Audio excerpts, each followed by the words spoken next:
Mu nzoga haba harimo ikinyabutabire cyitwa ethanol. Iki kinyabutabire wanagicana kikaka. Niyo mpamvu iyo ugishyize mu mubiri gitangira kugenda kiwangiza buhoro buhoro. Ibi byose bishobora kukugeza ku kurwara kanseri, byose birangira bikugejeje ku rupfu.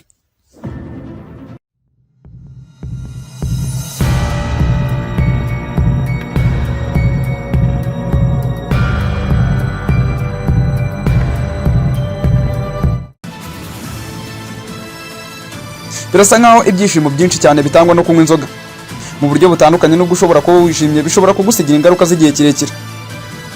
Abantu bibwira ko iyo wasenze ari byo bigaragaza ko wanyweye inzoga nyinshi, gusa ariko siko biri, ahubwo biterwa na alcohol ibiri mu maraso. Iyo umuntu anyweye inzoga, alcohol irimo inyura mu mara nta na kimwe umubiri uyihinduyeho, ako kanya ihita igera mu maraso byihuse. Ku muntu utariye bifata hagati y'iminota 15 na 30 kugira ngo usinde, naho uwabanje kurya bifata hagati y'iminota 30 n'isaha kugira ngo asinde. Binyuze mu maraso, inzoga ihita igera hose mu mubiri, cyane cyane mu mwijima, mu mutima ndetse no mu bwonko.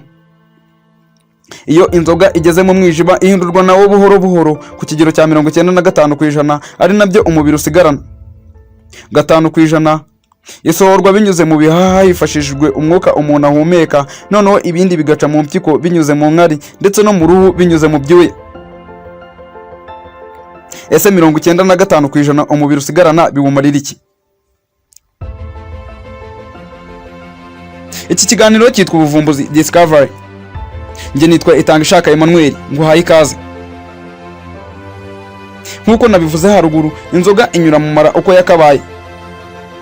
Rero aho iciye hose igenda ihangiza, uhereye mu mara, ubwonko, umwijima, umutima, urwungano rw'imitsi n'imyakura ndetse n'ibindi bice by'umubiri byinshi. Iyo ubwonko bumaze kurengwa n'inzoga ku kigero runaka, bizana izindi ngaruka zirimo gukora nabi, kugenda buhoro ndetse no kwibagirwa. Inzoga kandi ituma umuntu ananirwa guhuza ibikorwa no kubigenzura, akadandabirana, kubona no gufata ibyemezo bikagabanyuka. Iyo umuntu ari kunywa inzoga, uko agenda yinywa buri munsi, bigenda byongera ikigero cy'umusemburo wa dopamine. Ni umusemburo wongera ibyishimo mu mubiri. Ikinyabutabire kiba mu nzoga cyitwa alcohol kiri mu bituma ubwonko buvubura uyu musemburo. Uko wicaye rero buri gihe nibwo utangira kwibuka ibyiza byabaye uri kunywa inzoga. Niba wenda hari umukobwa mwiza wahabonye, indirimbo nziza se wenda bacuranze n'ibindi byinshi, bituma wumva ushaka kunywa inzoga. Atari ukunywa inzoga gusa, ahubwo no kuyinywera mu ruhame. Iyi alcohol kandi ituma hiyongera umusemburo wa serotonin, ukagenda uhindagurika. Uyu musemburo rero utuma amarangamutima yiyongera cyangwa se akagabanyuka, bityo bigatuma imimerere ya muntu ihindagurika ndetse n'ibyiyumvo muri rusange. Kugira ngo ubyumve neza, uyu musemburo niwo ugena imyitwarire y'umuntu, haba ku byishimo ndetse n'imimerere cyangwa se mood by'umuntu. Iyo rero serotonin iringaniye, nibwo umuntu yumva ameze neza, agashobora kwita ku bintu n'amarangamutima ari ku kigero kiringaniye, muri make kidakabije. Icyo ugomba kumenya kuri uyu musemburo ni uko ugabanyuka ari nako indwara y'agahinda gakabije igenda yiyongera, cyangwa se ikitwa depression. Uyu musemburo bakunda kwita amazina menshi nka 5-hydroxytryptamine, entramine, thrombocytine, hydroxyndrone na thrombotonine. Niba ushaka kumenya byinshi kuri uyu musemburo, sura urubuga rwa leverlandclinic.org. Uyu musemburo ukunda gukorana n'uwitwa melatonin mu gukontorora ibitotsi, ububabare ndetse n'ibindi. Iyi alcohol iyo igeze mu bwonko ivana uyu musemburo ku murongo, bigatuma kugenzura umubabaro n'ibyishimo bigorana. Kunywa inzoga rero bigira ingaruka nyinshi. Ingaruka ya mbere ni ukubatwa nayo, buri gihe ukumva uri kuyishaka. Byose biterwa no kuvubuka k'umusemburo mwinshi wa dopamine. Ibi ni byaba rero ikigero cy'inzoga kizaba kiri hagati ya grama 0.7 muri litiro imwe y'amaraso. Hano utangira kumva wishimye, kumva mu bantu bagukikije nta muntu ukuruta, ndetse kandi utangira kumva uri gutinyuka. Noneho iyo grama ziri hagati ya 0.7 na grama 2, ibimenyetso byo gusinda biriyongera, ugatangira kunanirwa kuvuga, ukadandabirana n'ibindi.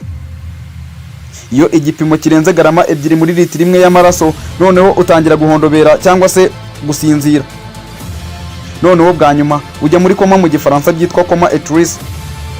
Iki gihe uba wafashe ikigero cy'inzoga kirenze garama 3 muri litiro imwe y'amaraso. Iki cyiciro kirangwa n'umuvuduko muke w'amaraso, guhumeka ndetse n'igipimo cy'ubushyuhe byose biba biri hasi cyane. Iki gihe udakurikiranwe n'abaganga ushobora no gupfa.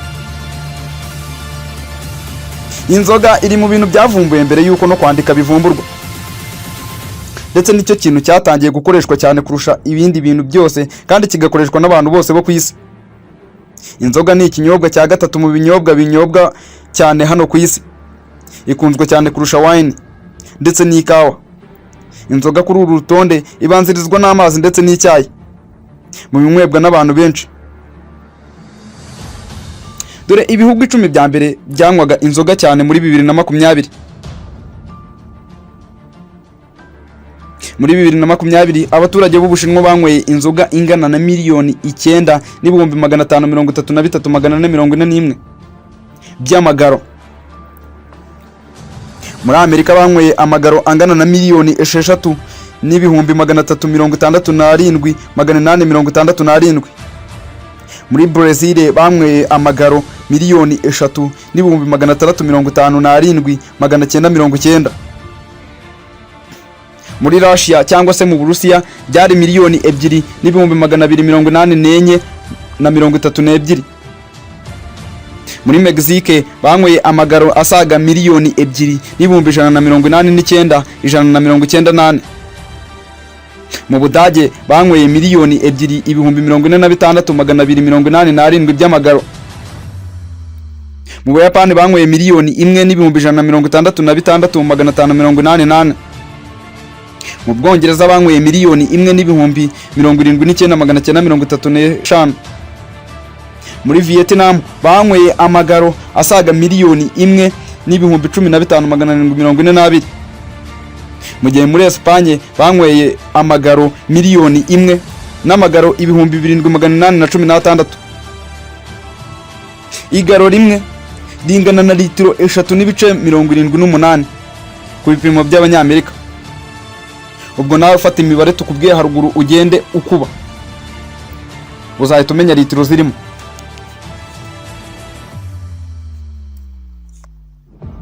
Ugereranyije n'ibindi bihugu byo ku isi, ibihugu byo muri Europe nibyo usanga umuturage umwe anywa inzoga nyinshi.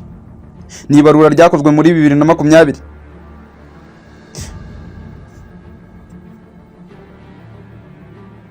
Igihugu cya Czech Republic muri 2020 nicyo cyari kiri mu bihugu bya mbere mu bihugu aho umuturage anywa inzoga nyinshi.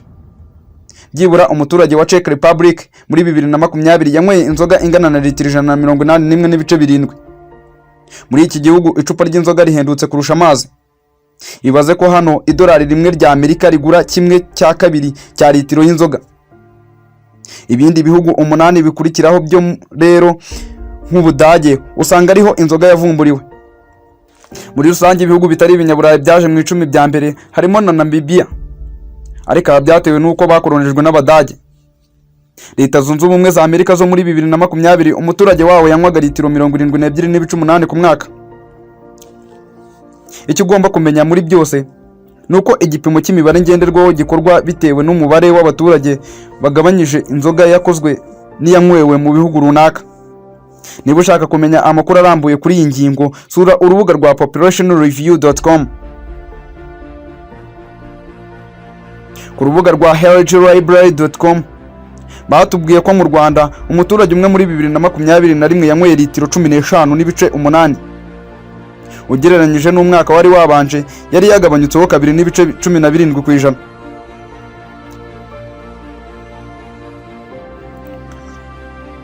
Imibare igaragaza ko igipimo cy'inzoga mu Rwanda ku muturage gihora kiri hejuru. Muri 2020 umuturage umwe yanywaga litiro 16 n'igice kimwe y'inzoga. Noneho muri 2011 ho banywaga inzoga ku kigero cya 7.88%. Ugendeye kuri iyi mibare kunywa inzoga bigenda byiyongera buri mwaka. Mu bihugu 161 u Rwanda rwashyizwe ku mwanya wa 94 aho umuturage anywa litiro nyinshi z'inzoga. Ese u Rwanda ruri ku mwanya wa kangahe muri Afurika? Mu mwaka ushize wa 2023 igihugu cya Seychelles nicyo gihugu cyari kiri hejuru mu bihugu aho umuturage umwe yanywaga litiro nyinshi z'inzoga ugereranyije n'ibindi bihugu. Umuturage umwe yanywaga litiro 9.48. Ku isi yari iri ku mwanya wa 51 mu bihugu 167. Iki gihugu cyakurikirwaga na Tanzania aho byibura umuturage umwe yanywaga litiro 7.81. U Rwanda narwo rwari ruri mu bihugu 10 bya mbere binywa inzoga nyinshi ku isi. Kuri uru rutonde u Rwanda rwari ruri ku mwanya wa 8 muri Afurika na litiro 6.35 ku mwaka.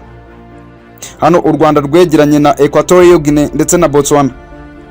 Muri 2020 igihugu cyacu cyari kiri ku mwanya w'105 mu bihugu 181 aho umuturage umwe yanywaga litiro 15.43 ku mwaka. Cyari cyegeranye na El Salvador. Niba ushaka kureba urutonde rw'ibihugu wasura urubuga rwitwa rankingloyal.com.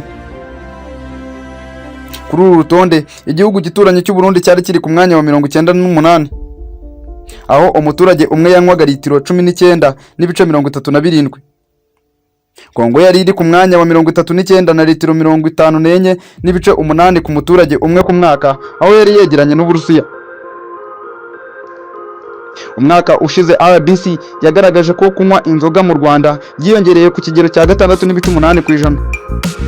Mu bushakashatsi bwakozwe na RBC muri 2022 ku bantu basaga 5676 batuye mu ntara zose z'igihugu ndetse n'umujyi wa Kigali. Ubaze umwaka umwe ku wundi muri 2013 abanywaga itabi bari bari ku kigero cya 12.9%, mu gihe muri 2022 bari 7.1%. Ubwo birumvikana ko bagabanutseho 5.8% nyuma y'imyaka 9. Abanywaga inzoga bo rero bari bari ku kigero cya 41% muri 2013, mu gihe muri 2022 bari bari ku kigero cya 48.0%. Abagabo banywaga inzoga nyinshi muri 2013 bari bari ku kigero cya 33.6%, naho abagore bari bari ku kigero cya 12.2%. Umwaka ushize wa 2023 u Rwanda rwakiriye imisoro ingana n'agaciro k'amadolari y'Amerika miliyoni 228.9. Ugendeye ku mibare rusange y'abaturage byibura umuturage umwe yishyuraga amadolari 16.24. Biteganyijwe ko muri 2028 hazaba hari gutangwa umusoro ungana na miliyoni 160 z'amadolari bitewe n'uko isoko riri kuzamuka cyane. Inzoga igira ingaruka nyinshi kugera ubwo ushobora kwandura kanseri yo mu kanwa, mu mihogo, indwara z'umwijima cyangwa se cirrhosis n'urwagashya, tutibagiwe n'indwara z'umutima n'izindi nyinshi. Uko unywa inzoga ubwonko burangirika cyane bikagutera icyo bita depression cyangwa se agahinda gakabije. Ikinyamakuru doctism.com bavuga ko umuntu unywa inzoga ubwoko bwari bwo bwose guhera ku kirahure kimwe ku munsi, yaba divayi, byeri, yewe n'urwagwa rw'ibitoki, uba ifite ibyago byinshi byo kurwara kanseri. Impamvu nuko ikinyabutabire kiba mu nzoga cyitwa ethanol aricyo kiba intandaro mu kurwara kanseri. Muri rusange hari abantu batemerewe kunywa inzoga na gake: ababyeyi batwite, abonsa, ingimbi n'abangavu, abari ku miti n'abandi bantu barwaye indwara zimwe na zimwe ndetse n'abakora siporo zikomeye. Dore uko wakirinda ingaruka. Icya mbere gishoboka ni ukureka inzoga. Byakanga ukirinda kunywa iminsi myinshi, ugafata amafunguro mbere yo kunywa ndetse ukananywa amazi menshi mu gihe wanyweye ibisindisha. Irinde gutwara wasinze kuko bitwara ubuzima bwawe ndetse n'ubw'abandi. Mu kwa gatanu kwa 2017 BBC yanditse ko muri Tanzania abantu 9 bishwe n'inzoga y'inkorano. Minisiteri y'ubuzima yo muri Tanzania yemeje ko mu byari biyikoze hari harimo uburozi bwa GV cyangwa se Gentian Violet. Bisobanuye ko nubwo buri nzoga yica ariko hari n'ibitwica ako kanya kubera ibikoze izo nzoga twebwe tutazi. Ubundi inzoga ikorwa mu binyampeke ariko ibyinshi biba byifitemo amasukari karemano. Muri byo harimo ibigori, amasaka, ingano n'ibindi byinshi bishobora kubonekamo isukari karemano. Mu nzoga haba harimo ikinyabutabire cyitwa ethanol. Iki kinyabutabire wanagicana kikaka. Niyo mpamvu iyo ugishyize mu mubiri gitangira kugenda kiwangiza buhoro buhoro. Ibi byose bishobora kukugeza ku kurwara kanseri, byose birangira bikugejeje ku rupfu. Kuva na kera inzoga yahuzaga abantu benshi. Ibi bigaragaza ko nubwo igira ingaruka ariko igira uruhare mu mibanire ya muntu. Nko mu Rwanda inzoga yari mu muco nyarwanda kugeza n'ubu, kuko yahuzaga abantu. Kukubona uri kunywa wenyine byafatwaga nk'ikosa rikomeye, dore ko bitanakundaga no kubaho. Mu mateka y'inzoga mu gitabo cyiswe Origin and History of Beer and Brewings, umwanditsi John Arnold agaruka ku mateka y'inzoga ndetse n'uburyo yengwagamo. We ubwe yerekana ko inzoga yatangiye kunywebwa mu kinyagihumbi cya 5 mbere y'ivuka rya Yezu. Ibikoresho byakorwaga mu kwenga no kubika inzoga ibimaze imyaka myinshi kurusha ibindi byagaragaye muri Iran. Ubuhanga bwo kwenga inzoga bwavuye muri Iran bukwirakwira muri Mesopotamia ndetse no mu Misiri mbere y'uko bigera ku isi yose. Mu binyampeke ibyinshi byifitemo amasukari karemano, mu gihe bishobora guhura n'umusemburo uhuwa n'umuyaga bikaba byasemburwa bigashya mu buryo karemano nta ruhare umuntu abigizemo. Ubushakashatsi bushingiye ku butabire bugaragaza ko mu myaka igera kuri 7,000 Abanya-Iran bari bazi kwenga inzoga ku buryo buhambaye kurusha ahandi. Inzoga yakomeje kugenda itera imbere mu buryo yakorwaga ndetse no mu buryohe bwayo, hatangira kuvumburwa ibipimo ngenderwaho by'ubushyuhe kugira ngo hagenzurwe niba inzoga y'uyu munsi izaba ifite icyanga nk'icyejo. Amateka y'inzoga yo ni maremare cyane, kubera ko mu myaka igera ku 4,000 Abanyasumera bahimbiye imana y'inzoga yitwaga Ninkasi umuvugo bahereye ku migati yakozwe mu ngano. Gusa nubwo inzoga yafashe ubuzima bwacu bwose kandi ikagenda ivugururwa uko imyaka yagiye ishira, ikinyabutabire kikoze cyitwa ethanol ntigisiba kuba cyakica abantu, n'ubundi birangira bose kibohereje mu mva. Iyi ethanol ni nayo ituma inzoga zose wumva zihumura kimwe. Inzoga nubwo ikundwa n'abantu benshi kandi abantu benshi bakaba bayifashisha mu byo bita kubaka ubushuti, nayo iri mu biteza impfu nyinshi ku isi buri mwaka, biciye mu ndwara nyinshi iteza. Nk'uko nabivuze haruguru, itera indwara nyinshi nka kanseri, umwijima n'izindi nyinshi, nk'uko byatangajwe mu bushakashatsi bwakozwe na Oxford Population Health and Parking University.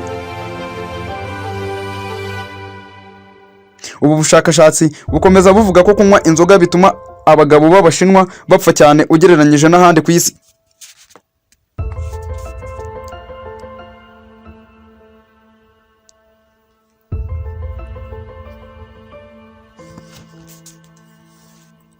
Buri mwaka ku isi inzoga yica abantu basaga 3 miliyoni, kandi abapfa bagenda biyongera cyane cyane mu bihugu nk'Ubushinwa n'ibindi bihugu bifite ubukungu bumaze guterera neza.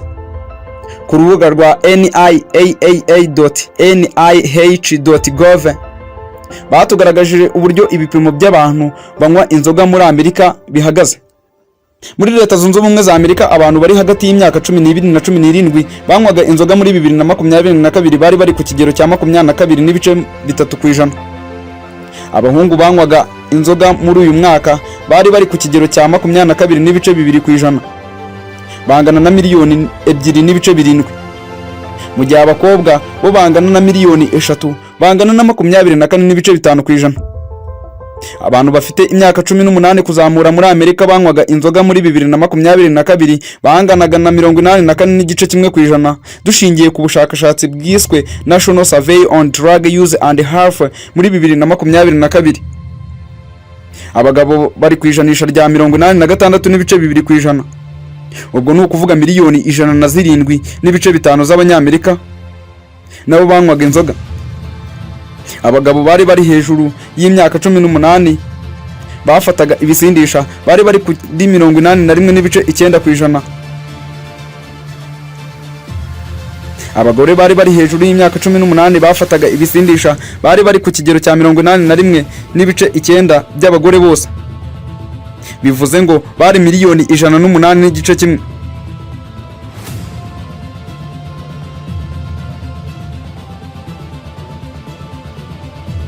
Ku kirwa cya Alasika abantu basaga ibihumbi 922 barengeje imyaka 18 nibo banywaga inzoga. Abo banganaga na 74.2% by'abaturage bari batuye iki kirwa. Miliyoni 140.9 z'abazungu batuye muri Amerika nabo binyweraga ku nzoga, bivuze ngo bangana na 89 n'igice kimwe ku ijana, kandi nabo bari hejuru y'imyaka 18. Sura uru rubuga rero urebe n'ibindi bipimo byinshi mu ngero zitandukanye maze ubashe gusobanukirwa byinshi. Mu bushakashatsi bwakozwe na LDA application cyangwa se alcohol related disease impact, batugaragarije ko kuva muri 2015 kugeza muri 2019 byibura buri mwaka hapfaga abantu basaga ibihumbi 140, cyangwa se buri munsi hakaba harapfaga abantu 380.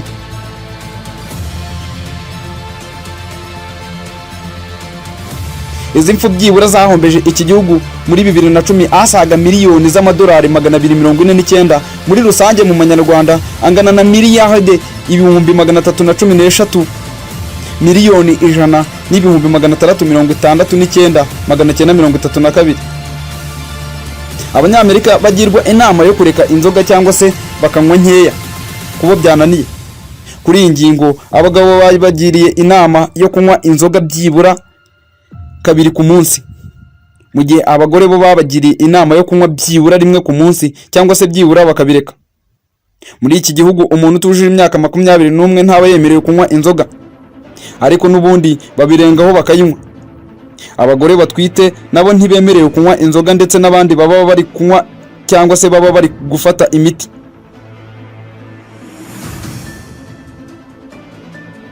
Inzoga ni ikinyobwa gisembuye gikorwa mu ifu ya malt, ifu y'imbuto zifite isukari karemano, ndetse kugira ngo bibe inzoga nuko bitarwa ariko byabanje gushyirwamo umusemburo. Inyinshi mu nzoga zikunzwe zikunda gukorwa gutya. Nkuko nabivuze haruguru, Leta Zunze Ubumwe za Amerika ziri ku mwanya wa 20 ku isi mu bihugu aho umuturage anywa inzoga nyinshi. Ni amakuru dukesha urubuga rwa wisevoter.com. Nyuma yuko twari twabagejejeho rero urutonde rwa 2020, reka tubagezeho ibihugu byanywaga inzoga nyinshi mu mwaka ushize wa 2023. Amakuru dukesha urubuga rwa wisevoter.com batugaragarije ko Czech Republic ari cyo gihugu byibura umuturage w'iki gihugu anywa litiro 140 ku mwaka. Iki gihugu gikurikirwa na Austria litiro 107.8 ku muturage umwe buri mwaka. Kuri uru rutonde hakurikiyeho Romania. Muri iki gihugu umuturage anywa byibura litiro 100 ku mwaka. Umudage anywa litiro 99 ku mwaka. Poland 97.7 ku mwaka. Namibia 95.5. Ireland 92.9. Spain 88.8. Croatia litiro 85.5, ndetse na Latvia aho umuturage anywa litiro 81.4 z'inzoga buri mwaka. Abantu benshi bafata Afrika y'Epfo nk'igihugu gikomeye muri Afrika, kandi koko nibyo, kuko iki gihugu gikize ku bikorwa remezo, imihanda, imijyi y'ubukerarugendo ndetse n'ibyanya by'inyamaswa ushobora gusura. Iki gihugu rero mu kijyanye no kunywa inzoga kiri ku mwanya wa 28 ku isi. Hano byibura umuturage anywa litiro 60 ku mwaka. Umurwa mukuru w'iki gihugu witwa Cape Town. Ni igihugu gituwe byibura n'abaturage basaga miliyoni 62. Ni igihugu giteretse ku birometero miliyoni 1,221 n'ibirometero 37. Aha rero miliyoni 62 z'Abanyafrika y'Epfo banywa litiro z'inzoga byibura miliyarde 3,447 buri mwaka. Muri iki gihugu umujyi wa Cape Town niwo ubamo abantu banywa inzoga nyinshi. Byibura 50% by'abantu batuye muri uyu mujyi bose banywa inzoga. Iki gihugu kinywa inzoga ingana na 1.8% by'inzoga yose yo ku isi. Ubu izi saha ikintu ugomba gufata mu mutwe giteye ubwoba ku gihugu cy'u Rwanda nuko umwaka wa 2023 ushize wasize u Rwanda ruri ku mwanya wa 20 mu bihugu binywa inzoga nyinshi ku isi, nkuko tubikesha urubuga rwitwa wisevoter.com. N'urutonde ruriho ibihugu byibura 180. Mu mwaka ushize byibura umuturage w'u Rwanda yanywaga litiro 25.6 z'inzoga. Ibi bikaba byarashyize u Rwanda ku mwanya wa 90 ku isi, kubera 2.5% babaswe no kunywa inzoga kurusha ahandi.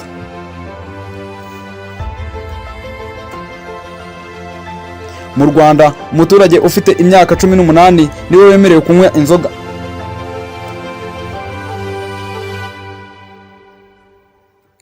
Mu rwego rwo kugabanya ubwiyongere bwo kunywa inzoga, leta y'u Rwanda yashyizeho ubukangurambaga bwitwa tunyweresi.